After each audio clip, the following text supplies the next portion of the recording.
എല്ലാ കൂട്ടുകാർക്കും മിസ്റ്റർ പ്രിൻസിൻ്റെ പുതിയൊരു വീഡിയോയിലേക്ക് സ്വാഗതം. നമ്മൾ ഇന്നത്തെ വീഡിയോയിൽ നോക്കാൻ പോകുന്നത് നമ്മുടെ വൺ പീസിൽ ഇന്നലെ ബ്ലാക്ക് നിക്ക, അതുപോലെ തന്നെ നമ്മുടെ ഗംഗുവിൻ്റെ ഒരു ഫൈനൽ വേർഡ്. അതിൽ ഗംഗു പറയുന്നത് ഗംഗു ഏറ്റവും കൂടുതൽ ഫിയർ ചെയ്യുന്നത് നമ്മുടെ നിക്കനാണെന്ന്. ഈ രണ്ട് കാര്യത്തിനെക്കുറിച്ചാണ് നമ്മൾ ഇന്നത്തെ വീഡിയോയിൽ നോക്കാൻ പോകുന്നത്. അപ്പോൾ അതിനെക്കുറിച്ച് അറിയാൻ താല്പര്യമുള്ള വീഡിയോ മുഴുവനായിട്ട് കാണുക. ഇതിന് മുമ്പായിട്ടൊരു ചെറിയ കാര്യം, നിങ്ങൾ നമ്മുടെ ചാനൽ സബ്സ്ക്രൈബ് ചെയ്യാത്ത ഏതെങ്കിലും കൂട്ടുകാർ വീഡിയോ കാണുന്നുണ്ടെങ്കിൽ ചാനൽ സബ്സ്ക്രൈബ് ചെയ്ത് നമ്മുടെ ഫാമിലിയിൽ ജോയിൻ ചെയ്യുക. നമ്മുടെ ചാനൽ ഇപ്പോൾ ഏകദേശം 2K സബ്സ്ക്രൈബേഴ്സ് ആയിട്ടുണ്ട്. നമുക്ക് പെട്ടെന്ന് തന്നെ അതൊരു 5K എത്തിക്കാൻ പറ്റുമെന്ന് നോക്കണം.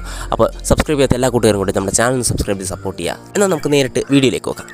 ആദ്യം നമുക്ക് നമ്മുടെ ബ്ലാക്ക് നിക്കനെ കുറിച്ച് തന്നെ നോക്കാം. ഈ ബ്ലാക്ക് നിക്ക എന്ന് പറഞ്ഞപ്പോൾ പലരും എന്നോട് ചോദിച്ചിരുന്നു കമൻറ്റ് സെക്ഷനിൽ, ബ്ലാക്ക് നിക്ക എന്ന് പറയുന്നത് ഉദ്ദേശിച്ചത് എന്താണെന്ന്. അത് ഇത്രമാത്രമാണ്. ബ്ലാക്ക് നിക്ക എന്ന് പറയുന്നത് കുട്ടികൾ കാണുന്ന ഒരു ഇല്യൂഷനാണ്. കാരണം കുട്ടികളുടെ മനസ്സിൽ ഈ ബ്ലാക്ക് നിക്ക, അതുപോലെ തന്നെ ലോക്കി, അതുപോലെ തന്നെ ഡ്രാഗൺ, ഇവരെയൊക്കെ ഒരു ബേഡായിട്ട് കാണിച്ചിട്ട് അവരെ തെറ്റിദ്ധരിപ്പിച്ചിട്ട് നമ്മുടെ കുട്ടികളെയൊക്കെ വേൾഡ് ഗവൺമെൻറ്റിൻ്റെ ഭാഗത്തേക്ക് ആക്കാനാണെന്ന് വേണമെങ്കിൽ ഈ ഇല്യൂഷനിലൂടെ അവർ ശ്രമിക്കുന്നുണ്ടാകുക. ഇത് കണ്ട് തെറ്റിദ്ധരിക്കുന്ന കുട്ടികളാകട്ടെ അവർ വിചാരിക്കും നിക്ക ബാഡ് ഗായിയാണ്, അതുപോലെ തന്നെ ഡ്രാഗൺ ബാഡ് ഗായിയാണ്, ഇങ്ങനെയൊക്കെ വിചാരിക്കും. ഇതിനു വേണ്ടിയായിരിക്കും അവർ ഈ ബ്ലാക്ക് നിക്കനെ ക്രിയേറ്റ് ചെയ്തത് തന്നെ. ബ്ലാക്ക് നിക്ക എന്ന് വെച്ചാൽ ഇത്ര മാത്രമേ ഉള്ളൂ. പിന്നെ നമ്മുടെ ഗംഗുവിനെ കുറിച്ച് ഞാൻ പറയാൻ പോകുന്നത്, നമ്മുടെ ഈ ഗംഗുവിനും അതുപോലെ തന്നെ നമ്മുടെ ഇമൂസാമയ്ക്കും എന്തോ ഒരു കണക്ഷൻ ഉണ്ട്. നമുക്ക് ഈ സംശയത്തിന് ഉറപ്പ് നൽകുന്ന രീതിയിൽ ഒരുപാട് കാര്യങ്ങൾ നമ്മുടെ സ്റ്റോറിയിൽ തന്നെ കണ്ടിട്ടുണ്ട്. ഒന്ന്, നമ്മുടെ ഗംഗുവിൻ്റെ ഫേസ് ഇതുവരെ റിവീൽ ചെയ്തിട്ടില്ല.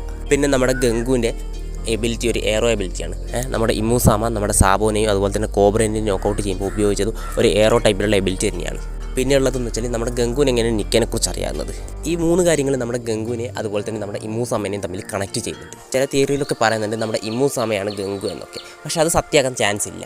ഒരുപക്ഷെ ഈ ഗംഗു എന്ന് പറയുന്ന ക്യാരക്ടർ ഒരുപക്ഷെ നമ്മുടെ ഇമൂസാമയുടെ ബ്ലഡ് ലൈനിലുള്ളതോ അല്ലെങ്കിൽ ഇമൂസാമയായിട്ട് എന്തെങ്കിലും രീതിയിലുള്ള കണക്ഷനുള്ള ഒരു ക്യാരക്ടർ ആകാൻ നല്ല ചാൻസ് ഉണ്ട്. അതെന്തായാലും ഭാവിയിൽ റിവീൽ ചെയ്യുന്നുള്ള കാര്യത്തിൽ സംശയമൊന്നും വേണ്ട. എന്തായാലും നമുക്ക് ഇതിനെക്കുറിച്ച് കുറച്ചും കൂടെ നന്നായിട്ട് നമ്മൾ നാളെ ചാപ്റ്റർ ഇറങ്ങുമ്പോൾ മനസ്സിലാക്കാൻ പറ്റും. അപ്പോൾ ആരൊക്കെയാണ് ചാപ്റ്റർ 1142 കാത്തിരിക്കുന്നത് ജസ്റ്റ് ഒന്ന് കമൻറ്റ് ചെയ്യുക. അതുപോലെ തന്നെ ഞാൻ പറഞ്ഞതുപോലെ തന്നെ നിങ്ങൾ ചാനൽ സബ്സ്ക്രൈബ് ചെയ്യാത്ത ഏതെങ്കിലും കൂടെ ചാനൽ വീഡിയോ കാണുന്ന ചാനൽ സബ്സ്ക്രൈബ് ചെയ്ത് സപ്പോർട്ട് ചെയ്യുക. നമുക്ക് പെട്ടെന്ന് തന്നെ 5K ഫാമിലി എത്താൻ കഴിഞ്ഞാൽ അത്ര സന്തോഷമായിരുന്നു. എന്നാൽ ഞാൻ ഇന്നത്തെ വീഡിയോ അവസാനിപ്പിക്കുകയാണ്. നിങ്ങൾക്ക് വീഡിയോ ഇഷ്ടപ്പെട്ടിട്ടുണ്ടാകുമെന്ന് വിചാരിക്കുന്നു. നമ്മുടെ വീഡിയോ ഇഷ്ടപ്പെട്ടിട്ടുണ്ടെങ്കിൽ ചാനൽ സബ്സ്ക്രൈബ് ചെയ്യുക. നമുക്ക് മറ്റൊരു വീഡിയോ കാണുന്നവരെ ബൈ ബൈ.